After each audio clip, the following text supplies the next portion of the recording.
Hello everyone. In last videos we discuss about the unit first and today we discuss about the unit second and chapter fifth. In this chapter principle of inheritance and variation, इसके बारे में आज discuss करेंगे कि variation और inheritance के principal क्या क्या है, किस बेसिस पे इनहेरिटेंस और वेरिएशन होती है। सबसे पहले एक टर्म आती है हेरिडिटी। हेरिडिटी क्या होता है? इसमें कैरेक्टर और वेरिएशन एक जनरेशन से दूसरी जनरेशन में पास होते हैं, ट्रांसमिशन होते हैं, उसे हम क्या कहते हैं? हेरिडिटी कहते हैं। हेरिडिटी के बाद नेक्स्ट टर्म है जेनेटिक्स। जेनेटिक क्या है? द साइंटिफिक स्टडी होती है जो क्या करती है? इनहेरिटेंस करती है करेक्टर्स को पेरेंट्स टू ऑफस्प्रिंग में। जेनेटिक्स में एक मैकेनिज्म फॉलो होता है जो पेरेंट्स से ऑफस्प्रिंग में अपने करेक्टर्स को इनहेरिटेट करती है। और क्या करती है ये? हेरिडिटी के जो वेरिएशन आते हैं लिविंग ऑर्गेनिज्म में, जो डिसेंट से रिलेटेड होते हैं, पूर्वजों से रिलेटेड होते हैं, जो उनके जो कारण होते हैं वो भी, उसे भी हम क्या कहेंगे? जेनेटिक्स कहेंगे। जेनेटिक्स ये टर्म विलियम बेटसन ने दी थी 1906। ठीक है। नेक्स्ट है हेरिडिटी। इसमें चैप्टर हेरिडिटी के बारे में देखो डिस्कस करते हैं आज हम। हेरिडिटी क्या है जो हमने पहले डिस्कस किया था कि भाई अब इन्फॉर्मेशन मीन्स इन्फॉर्मेशन यहाँ पे करेक्टर या वेरिएशन जो एक इंडिविजुअल से या एक जनरेशन से नेक्स्ट जनरेशन में पास आउट हो जाते हैं उसे हम क्या कहते हैं? हेरिडिटी कहते हैं। उसके बाद में है pre Mendelism theory of heredity. Heredity के मेंडल से पहले क्या क्या थ्योरी पास आउट हुई थी वो देखते देख। सबसे पहले है वेपर थ्योरी।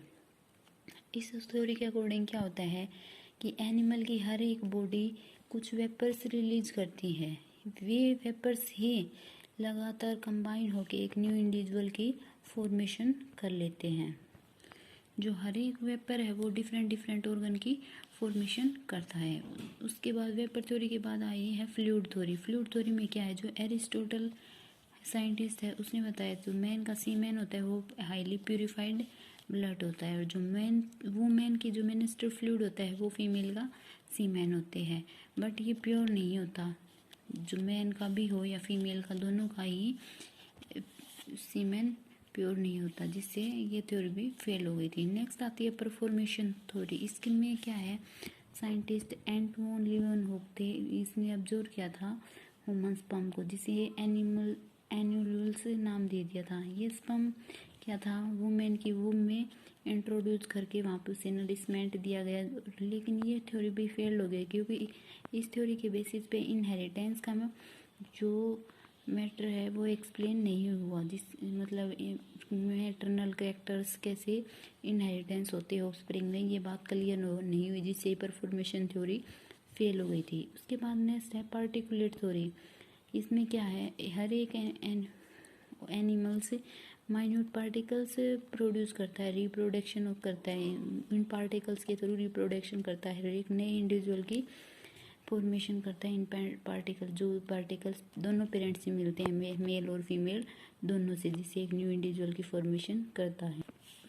उसके बाद में थ्योरी आई थी थ्योरी ऑफ पेनजेनिस। एक फेमस नेचुरलिस्ट चार्ल्स डार्विन है जिसने 1868 में ये थ्योरी दी थी। इस थ्योरी के अकॉर्डिंग क्या है? कुछ रिप्रेजेंटेटिव टीनी पार्टिकल्स हैं जिन्हें हम पेन जीन्स या जेमिल्स कहते हैं, जो कि हर एक पार्ट फॉर्म करता है बॉडी का, हर एक पार्ट इन पेन जीन से प्रोड्यूस होता है, और ये ब्लड में माइग्रेट कर जाता है, जिससे रिप्रोडक्टिव सेल्स बन जाती हैं, और वो रिप्रोडक्टिव सेल्स क्या करती हैं? ऑफस्प्रिंग के डिफरेंट डिफरेंट पार्ट को फॉर्म करती हैं। लेकिन यह भी डिस्प्रूव हो गई। वाइसमैन ने इन 1892 में इस थ्योरी को भी डिस्प्रूव कर दिया।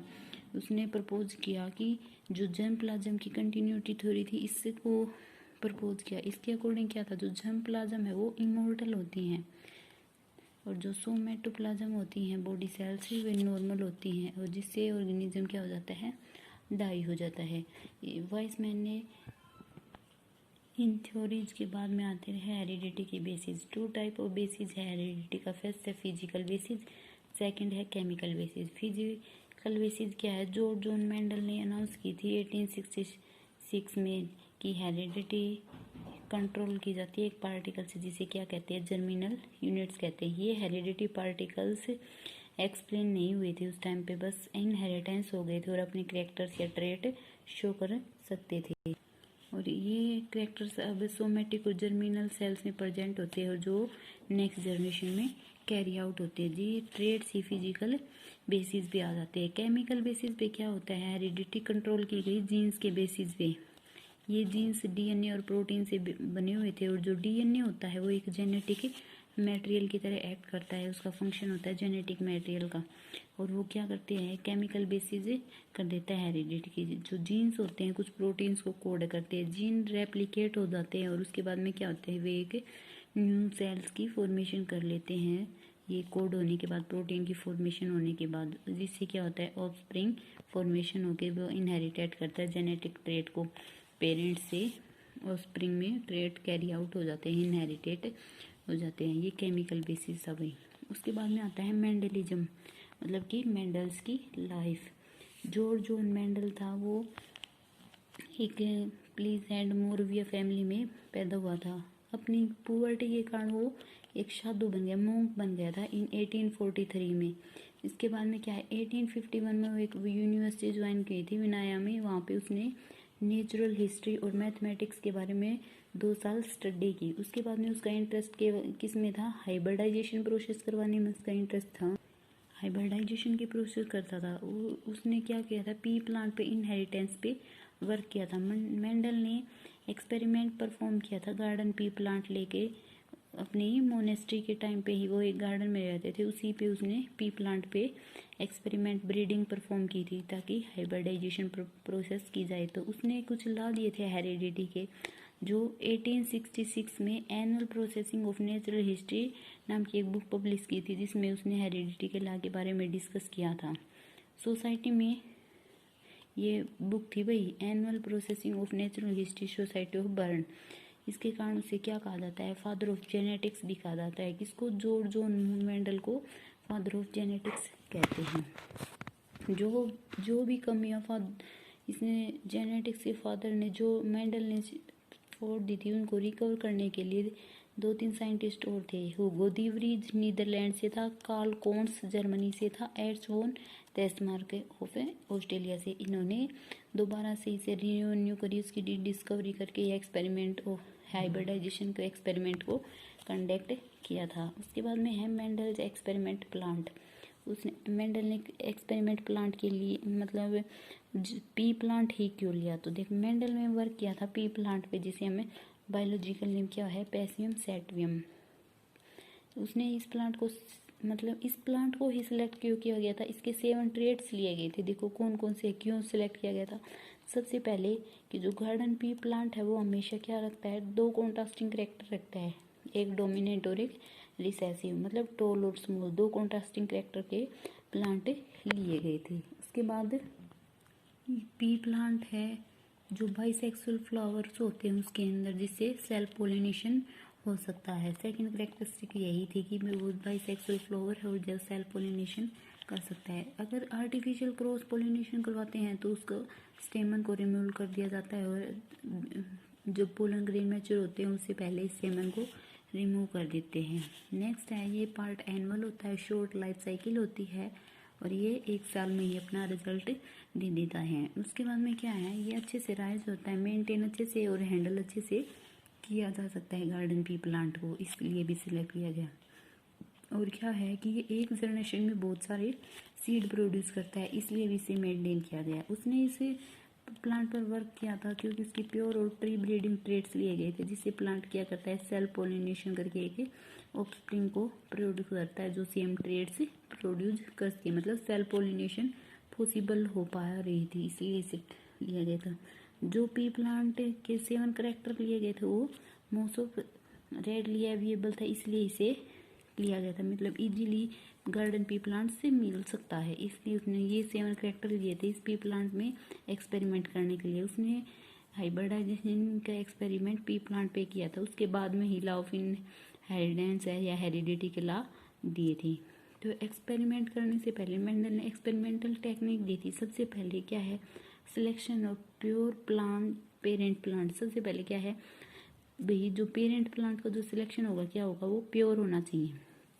उसने ट्रू ब्रीडिंग प्लांट्स लिया था जो अपने करेक्टर्स को ऑफस्प्रिंग में ट्रांसफ़र करते थे और पोलिनेशन की हेल्प से पी प्लांट्स में क्या होते हैं, डिफरेंट डिफरेंट ट्रेट शोन होते हैं गार्डन में, जिससे मेंडल ने क्या कहा था, हर एक ट्रेट प्योर ट्रेट है। ठीक है, उसके बाद में क्या है, हाइब्रिडाइजेशन ऑफ प्योर प्लांट की हाइब्रिडाइजेशन करवा दी, क्रॉसिंग और मैटिंग करवा दी। दो वैरायटी प्लांट लेने के बाद, प्लांट या एनिमल लेने, उस प्रोसेस को हम क्या कहेंगे, हाइब्रिडाइजेशन। मतलब किसी भी दो टाइप के प्लांट्स या एनिमल्स ले ली, दो वैरायटी प्लांट्स या एनिमल्स की, उसकी क्रॉसिंग और मैटिंग करवाने की प्रोसेस को हाइब्रिडाइजेशन कहेंगे। तो प्योर ब्रीडिंग प्लांट में करवाई, उसके बाद में एक्सपेरिमेंट किया, उसने उस प्योर प्लांट्स को क्रॉस करवा दिया, किसके साथ, उनके कॉन्ट्रास्टिंग कैरेक्टर के साथ क्रॉसिंग करवा दी। ठीक है, और फिर क्या था कि जो फ्लावर है प्लांट्स के वो क्या इमेलिकुलेट कर दी, और जो पोलन ग्रेन है दूसरे फ्लावर के वो भी इमेलिट कर दिए, जिससे ड्वार्फ और डस्टेड, एक टो ले लिया, एक ड्वार्फ ले लिया, जिससे वो फॉर्मर हो गई। जो सीड्स थे वो क्रॉसिंग ओवर के दौरान प्लांट के कलेक्टेड किए गए, तो राइज हुए, जो नेक्स्ट ईयर उनके न्यू सीड्स राइज हुए, वे क्या हुए, हाइब्रिड प्लांट कंस्टिट्यूएंट प्रोड्यूस हुए, मतलब फर्स्ट फिलियर जनरेशन प्रोड्यूस हुए, जो हम F1 से शो करते हैं। ये फर्स्ट फिलियर जनरेशन F1 को बेस्टन और सुंदर ने 1902 में दिया था। ये समझ में आया हाइब्रिडाइजेशन प्रोसेस, मतलब कि एक प्लांट ले लिया, दो प्लांट ले लिए, उनके बीच में क्रॉसिंग करवा दी, एक में प्योर प्लांट लेने के बाद उनकी क्रॉसिंग करवा दी, एक में डोमिनेंट ट्रेट ले लिया, एक में ड्वार्फ लेने के बाद उनकी क्रॉसिंग करवाने के बाद जो F1 जनरेशन आई वो क्या हुई, हाइब्रिड जनरेशन आई। उसके बाद में क्या करवाई, सेल्फ पोलिनेशन करवा दी इस हाइब्रिड के साथ।